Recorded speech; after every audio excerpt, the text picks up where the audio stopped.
Provérbios 24, 11 e 12. Assim diz a palavra do Senhor: livra os que estão sendo levados para a morte, e salva os que cambaleiam, indo para serem mortos. Se disseres, não o soubemos, não o perceberá aquele que pesa os corações? Não o saberá aquele que atenta para a tua alma, e não pagará ele ao homem segundo as suas obras? Quero ler mais uma vez. Livra os que estão sendo levados para a morte, e salva os que cambaleiam, indo para serem mortos. Se disseres, não o soubemos, não o perceberá aquele que sonda os corações?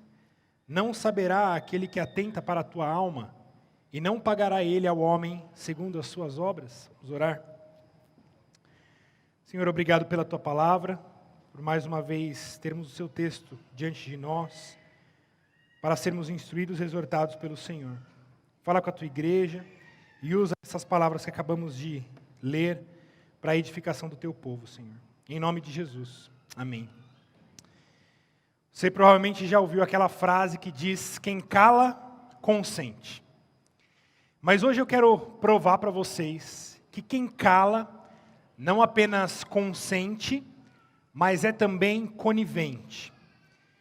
Vamos ler mais uma vez o versículo 11 aqui que está diante de nós. Esse é um texto dos mais fortes da Escritura, e eu confesso que desde que quando começamos o livro de Provérbios, esse era um texto que eu estava ansioso por pregá-lo. O versículo 11 diz assim: livra os que estão sendo levados para a morte, e salva os que cambaleiam indo para serem mortos. Nesse ponto aqui, como nós temos visto em todo o livro de Provérbios, como um pai ensinando o seu filho como agir, e nós temos visto que na maioria dos provérbios, tudo está relacionado a ações ativas, né, em como o seu filho deve agir nesse mundo. Ou seja, esse seu filho deve ser alguém bondoso, não deve ser alguém adúltero, não deve ser um alcoólatra, ele deve administrar bem o seu dinheiro. Vejam que a maioria dos provérbios que Salomão usa para instruir o seu povo, e aqui especialmente o seu filho, está ligado a ações ativas de como o seu filho deve agir nesse mundo. Mas esse provérbio não está falando necessariamente de uma ação, num primeiro momento, mas de uma omissão. Esse pai, ele está chamando sim o seu filho a uma ação, mas ele está condenando primeiramente o pecado da omissão. Veja a forma como ele trabalha com o seu filho aqui no versículo 11, chamando o seu filho para livrar aqueles que estão sendo levados para a morte e salvar os que cambaleiam indo para serem mortos. A ideia é que o seu filho, ele seja um agente da justiça nesse mundo. De forma que quando o seu filho presenciar pessoas sendo levadas à morte, ou sendo cambaleando indo ao matadouro, que esse seu filho tome ações, para que esse seu filho não seja omisso, não seja passivo na sua vida, mas que ele tome ações verdadeiras na proteção daqueles que não podem se proteger. Vejam que a ideia aqui, a forma como esses que estão sendo levados para a morte são descritos, eles são descritos como as pessoas que não têm defesa. Vejam, pessoas que estão sendo levadas para a morte. Talvez algemadas, talvez presas, talvez crianças sem defesa. Depois ele vai dizer de pessoas que estão cambaleando para serem mortos. A ideia é que essas pessoas não têm como se defender. Essas pessoas que estão sendo levadas para a morte, estão cambaleando para até a perdição, elas não têm como se defender a si mesmas. Elas não têm defesa nelas mesmas. Por isso, o filho, tendo como defender essas pessoas, esse filho, tendo ferramentas para ir em proteção dessas pessoas, esse filho deve agir. Esse filho não pode ser um covarde, não pode ser um banana, não pode ser um omisso. Ele não pode ser conivente com o mal que ele vê com os seus próprios olhos, mas o cristão aqui, em Provérbios 24, está sendo chamado a uma ação verdadeira para agir em prol daqueles que estão sendo levados para a morte. Um cristão, ele não vive a sua vida em omissão diante da injustiça. Basicamente é isso que Salomão está ensinando. O verdadeiro cristão, quando ele presencia a injustiça, o verdadeiro cristão, quando ele presencia alguém que está sendo defraudado, que está sendo morto, esse cristão tem o dever moral, ele tem o dever espiritual, ele tem o dever diante de Deus, de ir em proteção daqueles que estão em perigo. Mas o que acontece quando nós somos cobrados em situações como essa? Geralmente, a gente pode ser cobrado de duas formas. Ou alguma cobrança externa, de alguém que nos pergunta, mas por que você não agiu nessa circunstância? Quando a gente presencia alguma injustiça próxima de nós, e depois de algum tempo alguém nos pergunta, mas por que você não agiu? Ou mesmo que alguém não pergunte, muitas vezes é a nossa própria consciência que vem e nos cobra. Quando a gente deita a cabeça no travesseiro, a gente se pergunta, mas por que eu não fiz nada? Por que eu não agi quando eu deveria ter agido? E qual que é a primeira resposta que a gente usa em nossa defesa? Eu não tinha o que fazer. Eu não tinha nada o que fazer. Ou, isso não tem nada a ver comigo. Isso não é problema meu. Essas são respostas que geralmente nós usamos para nos defender dessa acusação que vem na nossa consciência de por que eu não agi. A gente vive hoje numa geração de que cada um cuida da própria vida. Em que eu não tenho que me envolver na vida de cada um. A gente cresce ouvindo que em briga de marido e mulher ninguém mete a colher. Ou seja, se eles estão se matando, se destruindo, isso não tem nada a ver comigo, esse não é um problema meu, eles que se matem. E assim a sociedade tem vivido cada vez mais para um individualismo completamente desconexo de qualquer problema, de qualquer injustiça que acontece ao nosso redor. Porque nós criamos e crescemos em nossas vidas ouvindo palavras como essas, de que você deve cuidar da sua vida e cada um cuida da própria vida. Cada um cuida da própria vida e você já tem problema demais para administrar na sua vida. Por que você vai se envolver no problema do outro? Por que é que você vai se envolver em alguma coisa que você não tem nada a ver? Você estava só passando e presenciou alguma coisa. Não há motivo para que você se envolva naquela injustiça. Mas, irmãos, o verdadeiro cristão não pode viver a sua vida assim, e não vive a sua vida assim. E é basicamente isso que Salomão está ensinando ao seu filho. Filho, quando você presenciar uma injustiça, quando você presenciar alguém que está sendo levado para ser morto, e você tiver como agir, você tiver alguma coisa que fazer, você deve fazer. Você não deve pensar duas vezes, você deve ir em socorro daqueles que estão sendo levados para a morte, daqueles que estão sendo levados para o matadouro. E aí Salomão, ele trabalha no versículo 12, o combate a essa nossa defesa.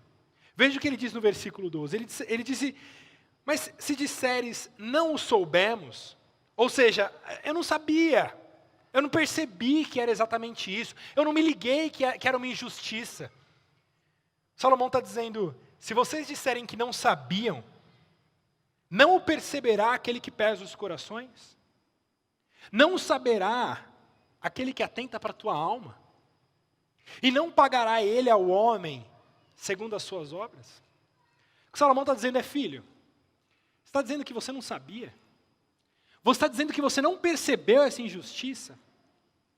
E aí Salomão então coloca 3 perguntas retóricas para o seu filho. E essas 3 perguntas que Salomão faz, é para que esse filho, ele perceba que a sua falta de ação, quando a sua ação é necessária, não tem impacto somente nesse mundo real, no mundo social, mas tem impactos espirituais, tem impactos eternos. Salomão, quando ele coloca essas 3 perguntas, ele traz à tona, ele traz à discussão 3 atributos de Deus.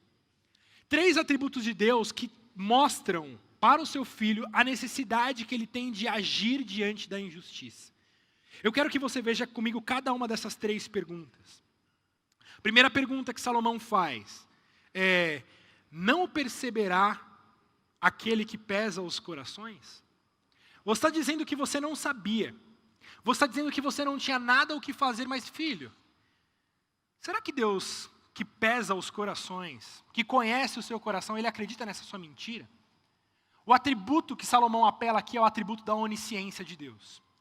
De que Deus é um Deus onisciente, e a onisciência de Deus refere-se à sua capacidade de conhecer todas as coisas de forma completa e perfeita, sem limitações.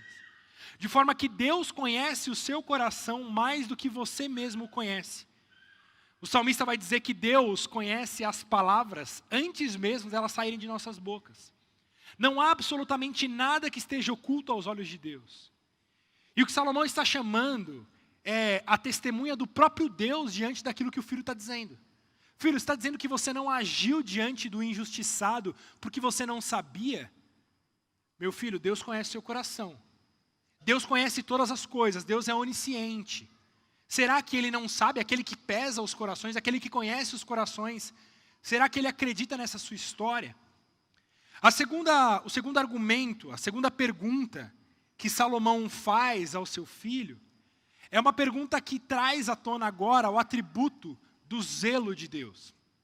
De que Deus é um Deus zeloso. E a pergunta é, não saberá aquele que atenta para a tua alma?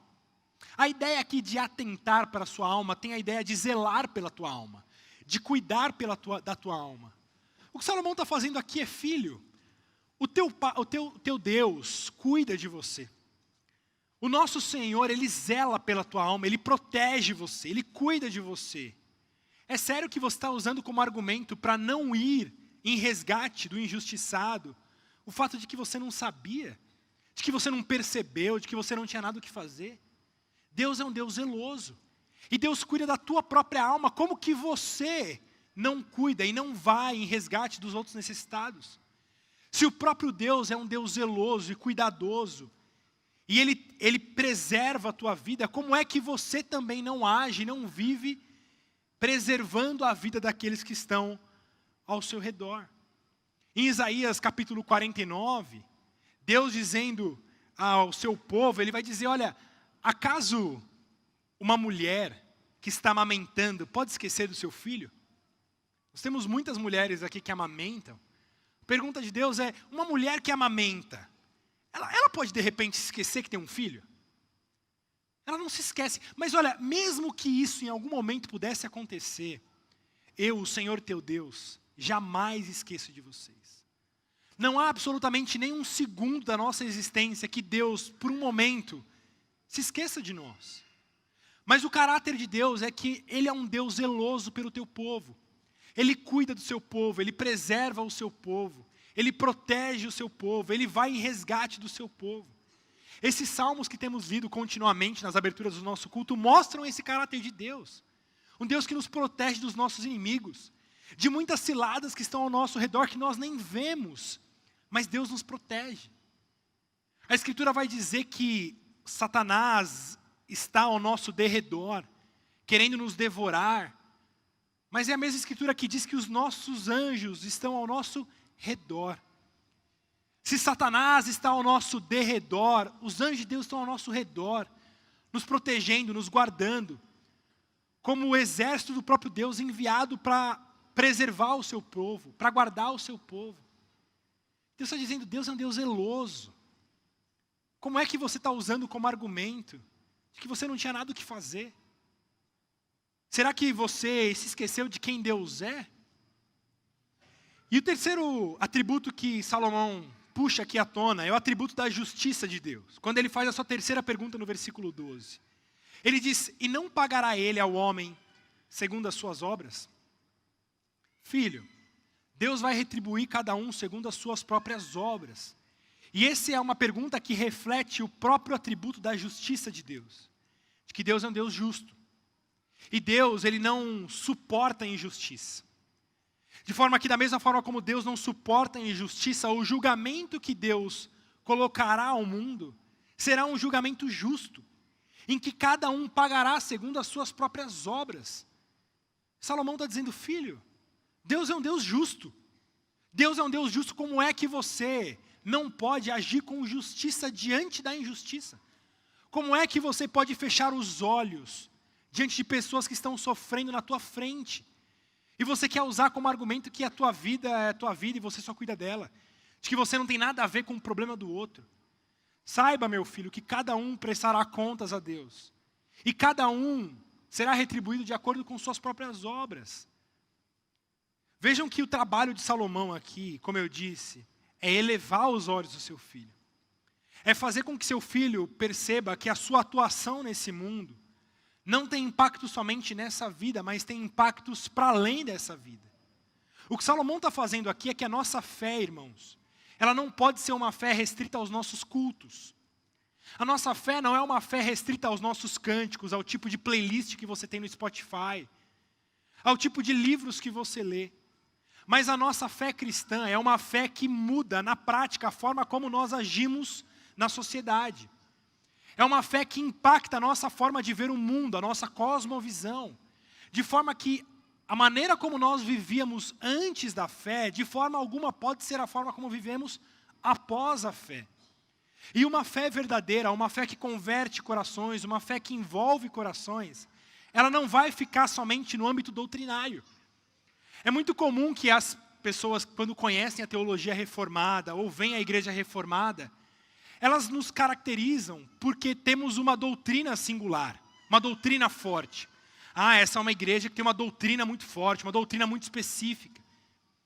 Irmãos, isso é verdade. Mas quando nós olhamos para a história da igreja, nós vemos que a igreja reformada nunca foi marcada somente por uma doutrina forte.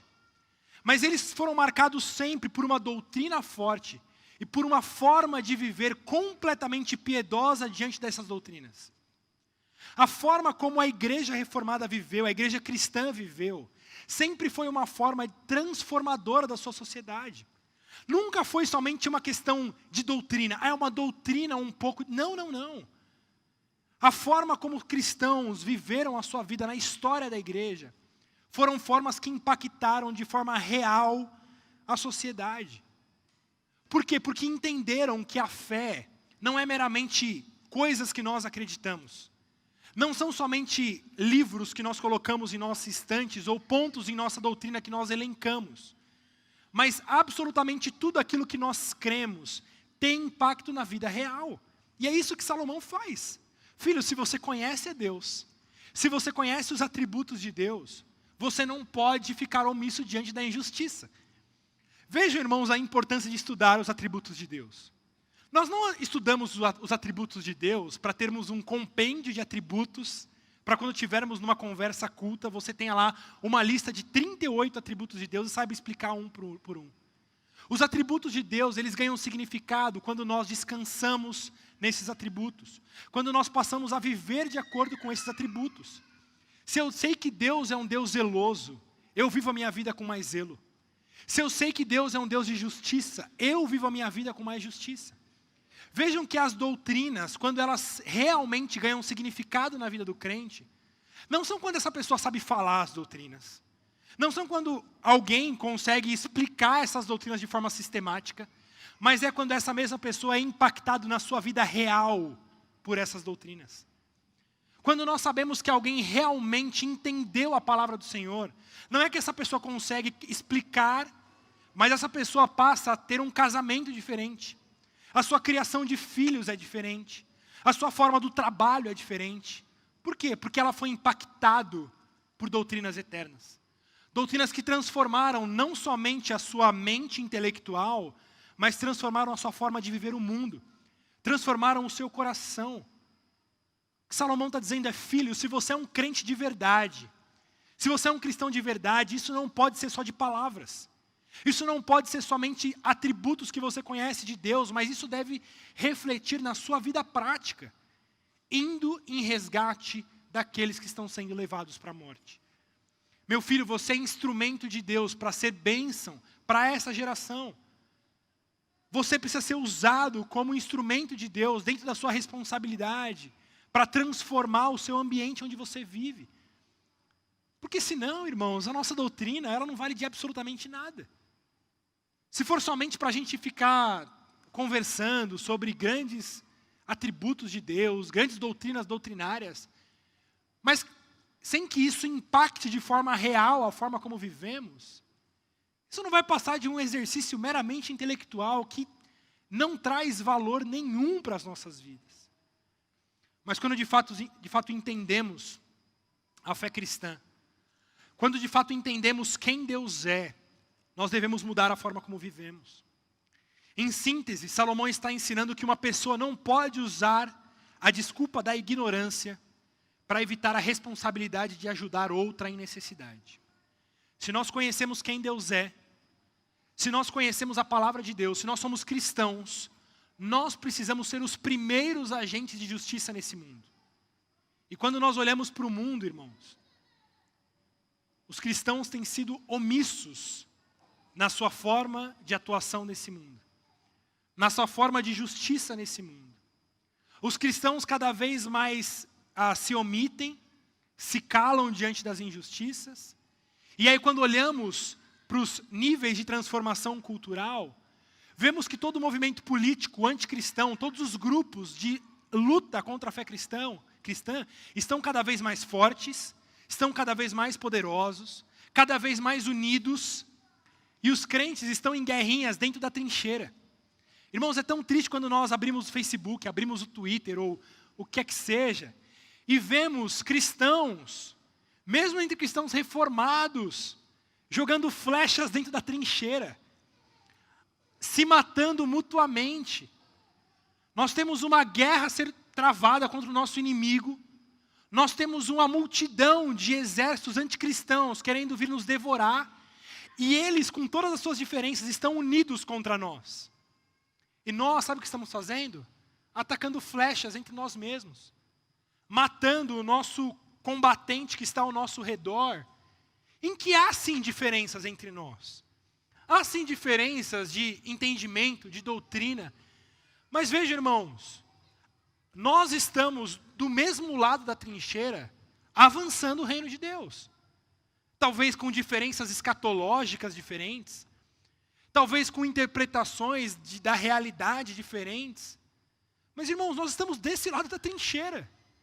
E o que eu percebo é que muitas vezes o mundo cristão, o mundo evangélico, gasta muito mais tempo, muito mais munição, muito mais energia, difamando, destruindo reputações, fazendo cancelamentos dentro da própria trincheira, ao invés de nos unirmos para avançarmos o reino de Deus contra aqueles que querem nos derrotar e principalmente avançando o reino de Deus para ir em resgate daqueles que estão perdidos. Irmãos, como que temos lutado essa guerra cultural? Nós vivemos num momento chave da nossa história.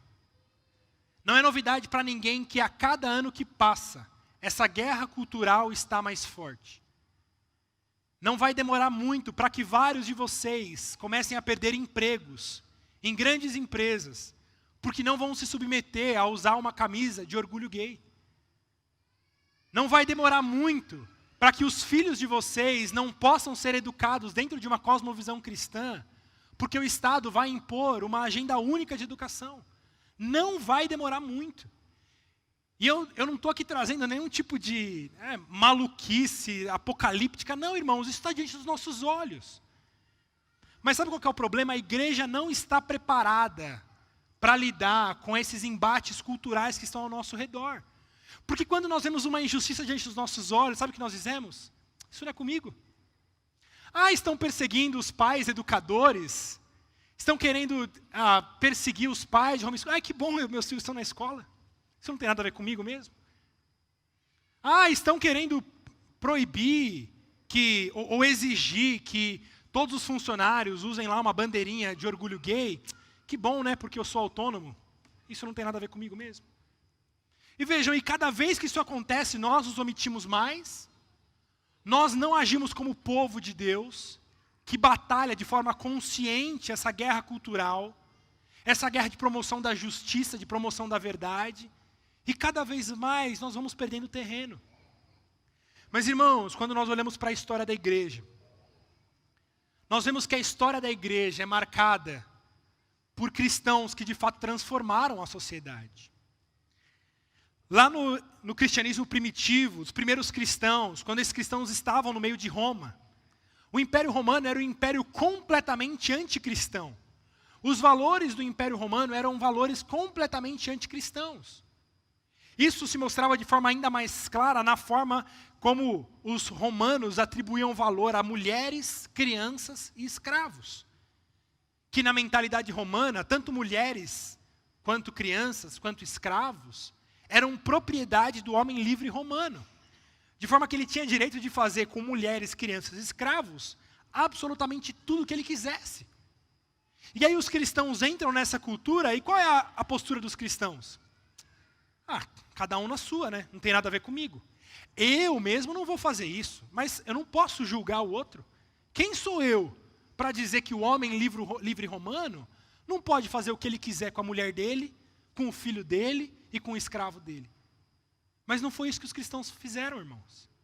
Os cristãos vieram com uma mensagem forte de que os homens são chamados a amar e se entregar por suas mulheres. De que os cristãos estão terminantemente proibidos de abandonar os seus filhos, pelo contrário, eles são chamados a educá-los dentro da disciplina do Senhor.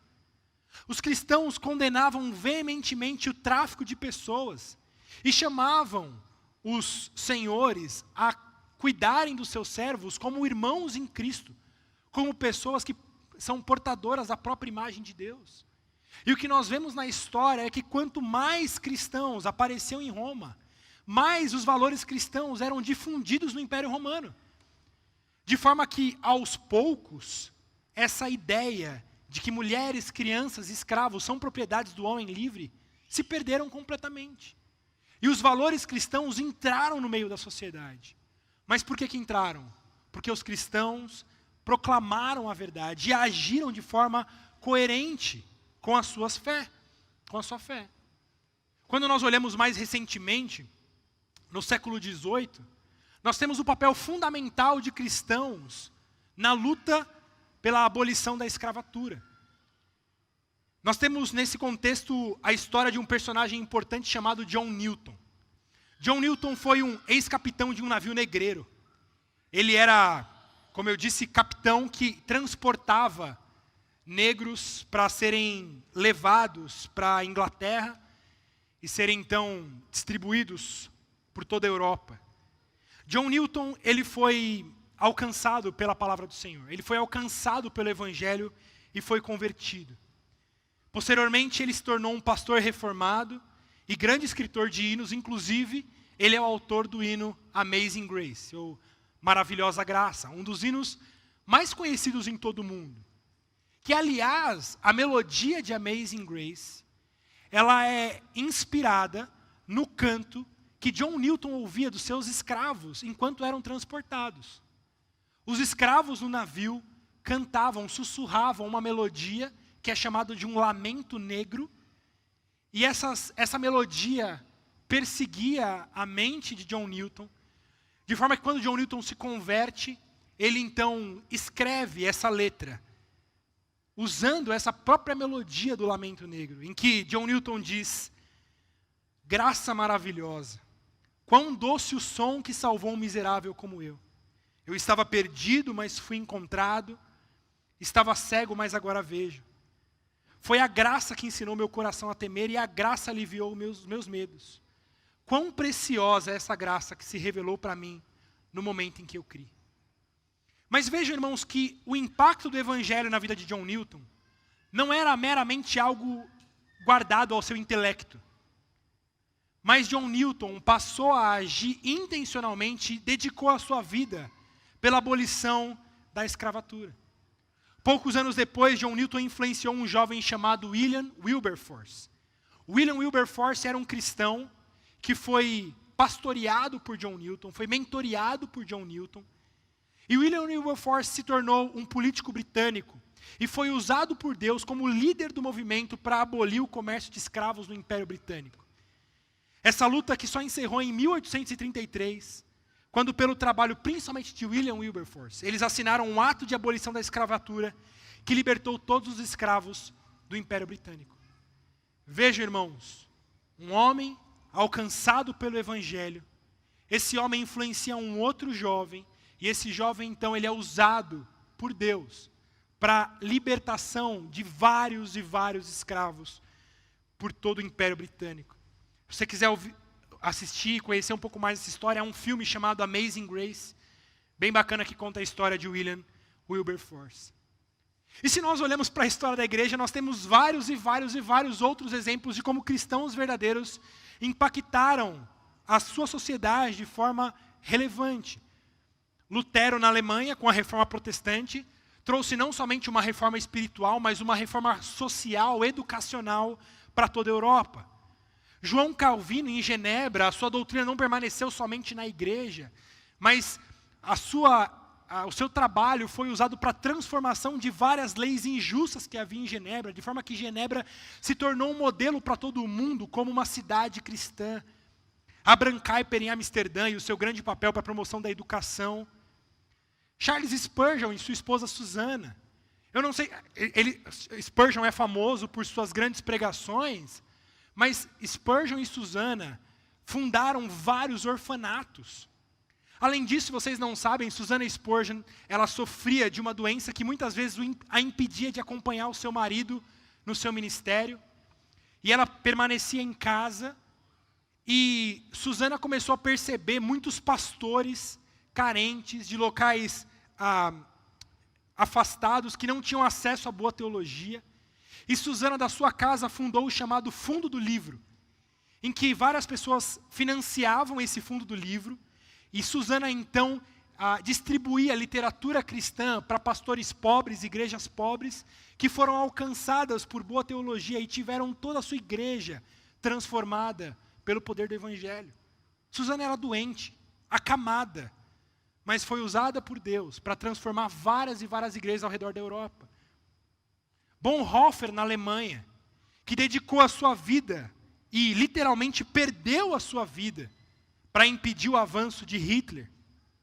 Nesse mesmo contexto da Segunda Grande Guerra, nós temos a família de Corrie ten Boom, para quem já ouviu sua história.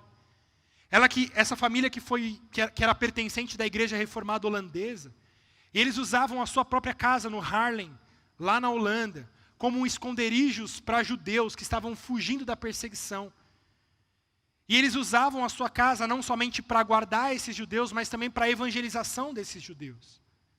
Depois de alguns anos, a família ten Boom foi denunciada, foi traída por um desses refugiados. E eles foram presos pela Gestapo e levados para o campo de concentração, de forma que os pais de Corrie ten Boom morreram no campo de concentração. Irmãos, nós poderíamos ficar aqui horas olhando para a história e vendo como os cristãos que entenderam de fato a teologia, não pararam a teologia somente na mente, mas agiram de forma real para a transformação desse mundo. Mas agora nós olhamos para nós mesmos. E talvez você diga, Guilherme, mas o Império Romano já passou. As duas grandes guerras já passaram. A sistematização da escravidão negra já acabou. O nazismo acabou. Mas, irmão, será que não há nenhum tipo de desafio para a nossa própria geração? Será que não há responsabilidade nenhuma sobre os cristãos da nossa geração? Nós poderíamos pensar isso juntos, mas rapidamente eu posso trazer alguns números para vocês. O primeiro que eu quero trazer é que os dados apontam que há, anualmente no mundo, 73 milhões de crianças que são assassinadas no ventre de suas mães. 73 milhões de crianças são assassinadas por meio do aborto anualmente ao redor do mundo. E esse número só cresce. Cada vez mais há essa ideologia de que o aborto deve ser legalizado, deve ser aberto, deve estar ao alcance de todos. 73 milhões de crianças são mutiladas, têm os seus membros separados, cortados, têm as suas cabecinhas destruídas dentro do ventre de suas mães. É um número muito, mas muito maior do que qualquer outra guerra, qualquer holocausto que já aconteceu na nossa história. Onde estão os cristãos? Onde está o povo de Deus? Além disso, o tráfico de crianças está crescendo anualmente uma média de 5.000% todos os anos. Hoje, em que a escravidão não é legalizada ao redor do mundo, há um número de pessoas em escravidão muito maior do que já houve em qualquer outro momento da história. Por causa do número de crianças que são traficadas para o comércio sexual, para a exploração sexual. E deixa eu dizer uma coisa para vocês. O Brasil ocupa a segunda posição no mundo de exploração sexual de crianças e adolescentes. A segunda posição no mundo diariamente no Brasil, 320 crianças são exploradas sexualmente. Diariamente. Dos quais 75% são meninas. Essas meninas aí que estão ao redor de vocês poderiam ser vítimas de tráfico de crianças. E basta você jogar na internet, e você vai ver casos em São Bernardo do Campo, em Santo André, em São Paulo, de crianças que foram raptadas aqui ao nosso redor. Irmãos, isso não está longe de nós. Talvez a gente viva a nossa vida dizendo a gente não sabia. A gente vai chegar no céu dizendo a gente não sabia. Pergunta de Salomão, vocês não sabiam? Vocês não sabiam?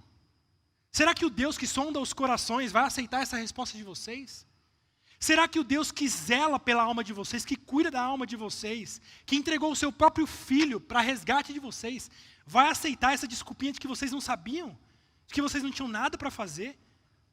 Será que o Deus, que é um Deus de justiça, que retribui cada um segundo as suas próprias obras, vai aceitar essa desculpa de vocês, que vocês não tinham nada o que fazer?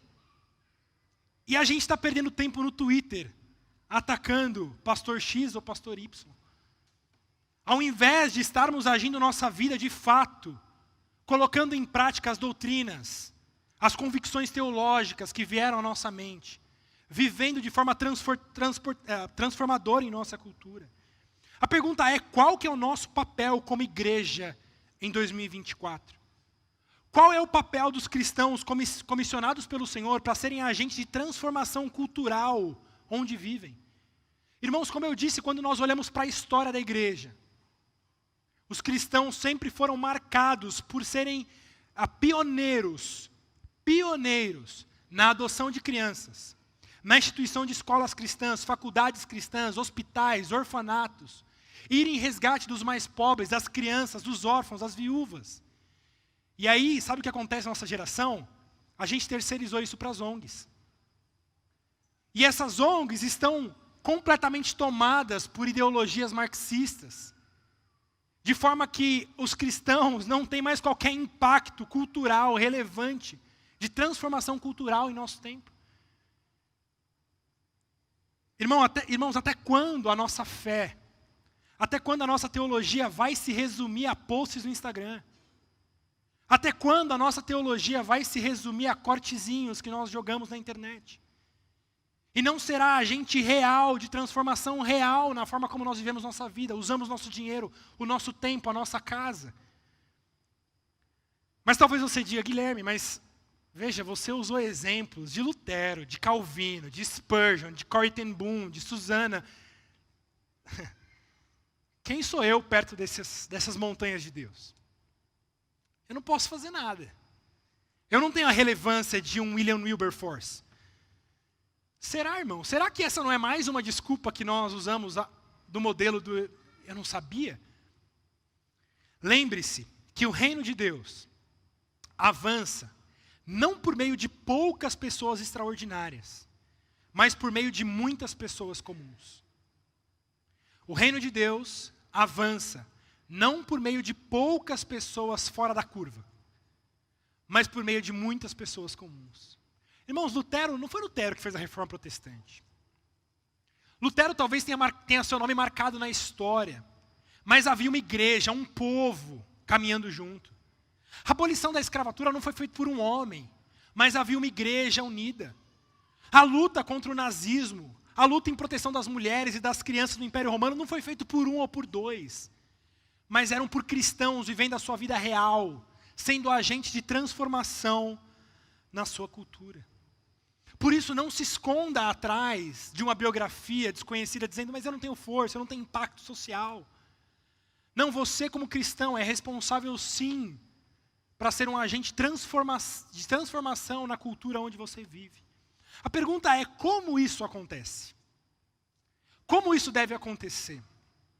E a resposta, irmãos, é que a transformação cultural acontece por meio do Evangelho.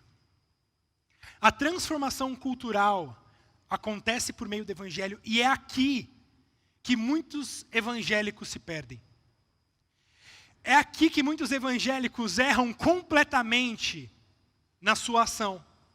É porque apontam o problema, olham para as injustiças, para os problemas, para a pobreza e dizem, olha, a igreja precisa agir. E como que então muitos evangélicos querem agir? Vamos então criar ONGs, ações sociais, distribuir sopão, cesta básica. E o evangelho fica completamente a segundo plano, quando não está completamente ausente. E muitos se perdem numa transformação cultural meramente pela cultura, mas irmãos, o que a Escritura nos diz é que o mundo é assim, não é por causa da cultura. O mundo é assim por causa de um coração pecaminoso que está batendo dentro de cada homem, de cada mulher presente nesse planeta. Enquanto houver um coração, haverá ali uma sociedade pecaminosa. Um coração não alcançado pelo Evangelho é um coração capaz de qualquer atrocidade que você pode imaginar. Por isso, o agente de transformação cultural é o Evangelho. É a palavra do Senhor. É a mensagem que nós dizemos que Jesus Cristo é aquele que não viu o morto indo para o matadouro e disse, eu não sabia. Mas Jesus Cristo é aquele que foi em resgate do que estava sendo levado para a morte. Jesus Cristo é aquele que vem em nosso resgate, que entregou a sua própria vida para vir nos resgatar, que desceu ao nosso próprio inferno de nossas vidas e nos resgatou com mão forte. E essa mensagem transformadora, que muda corações de pedra em corações de carne.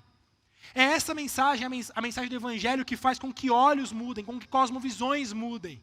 E aí, de fato, culturas são transformadas. Sociedades são transformadas. Mais uma vez, irmãos, quando nós olhamos para essas histórias de transformação cultural, de impacto cultural, nunca a verdadeira transformação cultural aconteceu de forma divorciada do Evangelho. Nunca transformação cultural acontece divorciada do Evangelho. Mas é por meio da pregação da palavra de Deus. É por meio do anúncio das boas novas. E de vidas reais, de transformação cultural, que nós de fato teremos algum impacto em nossas vidas. Assim como que nós, aqui em São Bernardo do Campo, podemos ser instrumentos de Deus para ir em resgate do necessitado, para ir em resgate do injustiçado. Irmãos, nós devemos zelar por criação de igreja forte, plantação de igrejas fortes, multiplicações de igrejas fortes centradas na palavra de Deus, em que a palavra de Deus é pregada, anunciada, não somente aqui, mas em outros lugares, em outras regiões, em outras cidades. Nós somos chamados a nos envolver pessoalmente com o evangelismo, e aqui primeiramente eu quero dizer institucional. E aqui eu me refiro a envio de missionários. Primeiro com separação de pessoas em nosso meio que serão enviados como missionários, sustentados, preparados, guardados, preservados pela igreja local, para que espalhem a mensagem do Evangelho. E que por meio da mensagem do Evangelho, essa transformação cultural chegue em outros lugares.